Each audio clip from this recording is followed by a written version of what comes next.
జీవితంలో కూడా పోరాటాలు వచ్చినప్పుడు ఖచ్చితంగా మరి ఆగిపోయినటువంటి స్థితిలో ఉంటాం. మన విశ్వాసపు పరీక్షలో విశ్వాసము ఎప్పుడైతే మనది సన్నగిల్లుతూ ఉంటుందో ఆ పరిస్థితుల్లో కొన్నిసార్లు మనము బలహీనపడిపోయి దాన్ని అక్కడే ఆపేస్తూ ఉంటాం.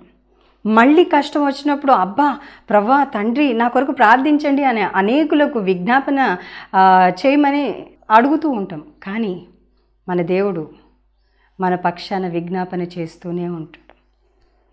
రోమీలకు రాసిన పత్రిక 8వ అధ్యాయం 26వ వచనంలో చూసినట్లయితే మన వర్ణింప సఖ్యము గాని మూలుగలతో ఆత్మ తానే మన పక్షాన విజ్ఞాపన చేస్తాడు. ఎందుకు అంటే మనము యుక్తముగా ఏ రీతిగా ప్రార్థించాలో మనకు తెలియదు కనుక మన పక్షాన ఆయన విజ్ఞాపన చేస్తాడు.